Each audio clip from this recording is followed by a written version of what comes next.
അപ്പോൾ നമ്മുടെ ചോദ്യം ഇതാണ്: രണ്ട് വ്യക്തികൾ മത്സരിച്ച ഒരു തിരഞ്ഞെടുപ്പിൽ രണ്ട് വ്യക്തികളാണ് മത്സരിച്ചത്. ഒരാൾ മൊത്തം വോട്ടിന്റെ 35% നേടി. ഒരാൾക്ക് എത്ര കിട്ടി? 35% കിട്ടി. പക്ഷെ അയാൾ 450 വോട്ടിന് തോൽക്കുകയും ചെയ്തു. അയാൾ തോറ്റത് എത്ര വോട്ടിനാണ്? 450 വോട്ടിനാണ്. അസാധു വോട്ടുകൾ ഒന്നും ഇല്ല. വോട്ടുകളൊന്നും അസാധുവായി പോയിട്ടില്ല. അങ്ങനെയാണെങ്കിൽ ആകെ വോട്ടുകളുടെ എണ്ണം എത്ര?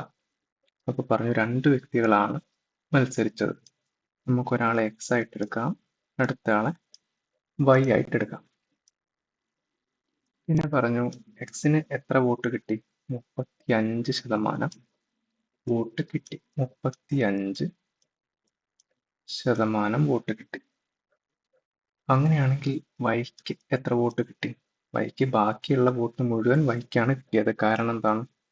അസാധു വോട്ടുകൾ ഒന്നും ഇല്ല. അപ്പോൾ ബാക്കിയുള്ള വോട്ട് എത്രയാണ്? 35 കഴിഞ്ഞാൽ 100%ത്തിലേക്ക് ബാക്കി 65ഉം കിട്ടിയത് വൈക്കാണ്. പിന്നെ പറഞ്ഞു, ഈ 35% കിട്ടിയ എക്സ് എത്ര വോട്ടിനാണ് തോറ്റത്? 450 വോട്ടിന് തോറ്റു. അതായത് ഈ വൈക്ക് എക്സിനേക്കാൾ എത്ര കൂടുതൽ കിട്ടി?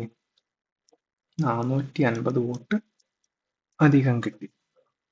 അപ്പോൾ ഇവർ തമ്മിലുള്ള വ്യത്യാസം വോട്ടിന്റെ എണ്ണത്തിൽ നോക്കുമ്പോൾ എത്രയാണ്? 450 വോട്ടിന്റെ വ്യത്യാസമുണ്ട്.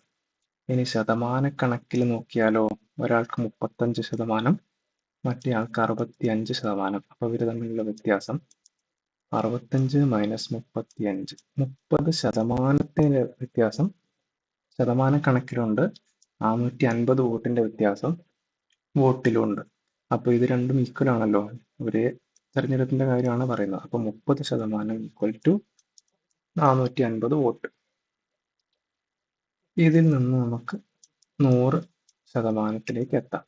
10% എന്ന് പറയുമ്പോൾ 150, 100% എന്ന് പറയുമ്പോൾ 1500. 10% എന്ന് പറയുമ്പോൾ ഇതിന്റെ 1/3, അതായത് ഇതിന്റെ 1/3 എടുത്താൽ 150 കിട്ടും. 10%ത്തിന് 100% നോക്കുമ്പോൾ ഒരു 0 കൂടെ ഇട്ട് കൊടുക്കുക.